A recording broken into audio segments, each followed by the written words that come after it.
बच्चों, आज की क्लास में हम स्टडी करने जा रहे हैं विद्युत धारा एवं परिपथ के बारे में। विद्युत धारा के बारे में आपने कक्षा 8वीं में पढ़ा है। और कक्षा 8वीं में आपने सिंपल सर्किट का निर्माण आपने देखा है। ठीक है, आज की क्लास जो है हम वही, इससे पहले कि हम विद्युत धारा की अवधारणा समझें, सबसे पहले हम एक सिंपल सी एक्टिविटी करते हैं। ओके, जैसा कि ये आप डायग्राम में देख रहे हो कि ये एक एक्टिविटी नंबर 1 आपकी बुक में दिया हुआ है। डायग्राम नंबर 1 में हम फोकस करते हैं तो जो आवश्यक सामग्री है, ठीक है, वो है एक बैटरी, बल्ब, संयोजी तारे, लोहे की कील। ठीक है, दूसरे डायग्राम में आप देख रहे हैं कि यहाँ पर हमने बैटरी, बल्ब, कील की जगह हम यहाँ पर यूज करेंगे पेंसिल। संयोजी तारों के माध्यम से जोड़ा गया है। तीसरे डायग्राम में देखिए, हमने ये संयोजी कनेक्ट करके बैटरी को बल्ब से, देन ये संयोजी तारों को हमने खुला छोड़ा। इन तीनों ही केसेस में हम देखेंगे कि आखिर क्या इफेक्ट होता है विद्युत धारा का प्रभाव बल्ब पर, क्या बल्ब ग्लो कर रहा है कि नहीं। ठीक है, तो मीन्स आपका ग्रुप तैयार है इसके लिए? तो आइए, यानी हम समझते हैं कि आखिर विद्युत धारा की अवधारणा बताने। एक 9 वोल्ट की बैटरी ली है, संयोजी तार, एलईडी बल्ब और एक कील ली है। तो पहले सिरे को हमने एलईडी बल्ब से कनेक्ट किया है और दूसरे सिरे को हम कील से कनेक्ट करेंगे। तो अब देखते हैं कि क्या होता है। Very good. तो जैसा कि आप सब देख सकते हैं कि बल्ब, एलईडी बल्ब जलने लगा। हाँ, ठीक है, तो ये जो आपका एक्टिविटी नंबर 1 का डायग्राम 1 है, ठीक है, इसको ये क्या कर रहा है, एक्सप्लेन कर रहा है कि आपने क्या किया।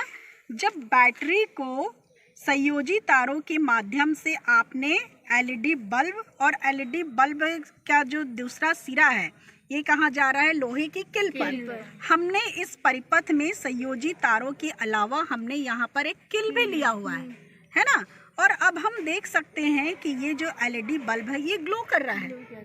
इसका मतलब क्या हुआ कि ये जो विद्युत धारा बह रही है, विद्युत धारा का प्रवाह है, इस लोहे की कील में से भी होता है ना। और इसीलिए जो है ये एलईडी बल्ब क्या होती है, जल रही है। ठीक है, अब हम दूसरा केस लें। दूसरा केस चलिए बताइए। कील की जगह पेंसिल ली है। उसमें हम अब एक बैटरी की सहायता से इसमें संयोजी तार को जोड़ा है बल्ब से। अब इस सिरे को इसमें लगाएंगे हम। यहाँ लगाइए, लकड़ी पे, है ना। हाँ, अब देखिए, अब देखते हैं कि इसमें ये बल्ब नहीं जला है। विद्युत धारा का प्रवाह इसमें लकड़ी में से नहीं हो रहा है। ठीक है, ये जो दूसरा केस आप देखते हैं, दूसरे केस में हमने लोहे की कील की जगह, है ना, लोहे की कील की जगह हम क्या यूज कर रहे हैं, ये लकड़ी यानी पेंसिल। ठीक है, जब आपने ये पेंसिल यूज किया है तब हम देखते हैं कि बल्ब ग्लो नहीं कर रहा। इसका मतलब ये हुआ कि भाई ये जो पेंसिल है, लोहे लकड़ी की जो पेंसिल है, ये अपने में से होकर विद्युत धारा का प्रवाह नहीं करने देती।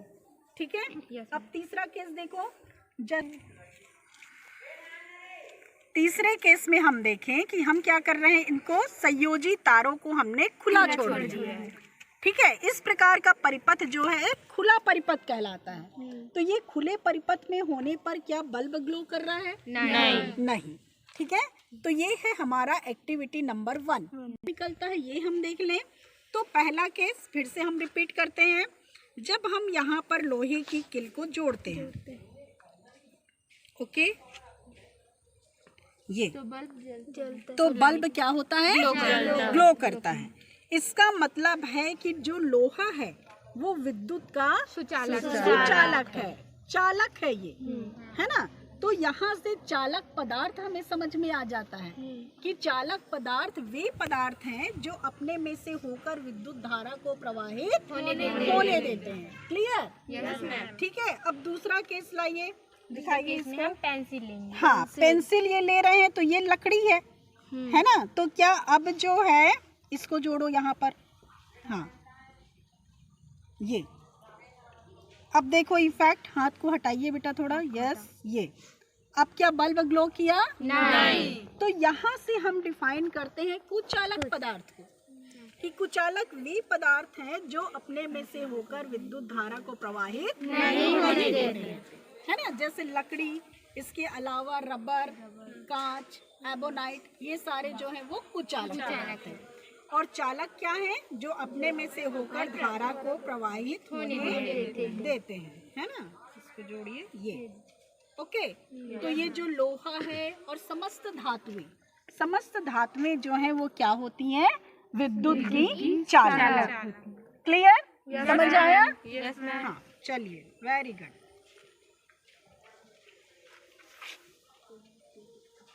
अब देखो बच्चों, यहाँ से हम क्या कर सकते हैं? विद्युत आगे इस एक्टिविटी को करने के बाद आइए हम विद्युत धारा को डिफाइन कर लें, है ना। तो किसी चालक के अनुप्रस्थ काट के क्षेत्रफल में से आवेश प्रवाह की दर को हम क्या कहते हैं? विद्युत धारा। ठीक है।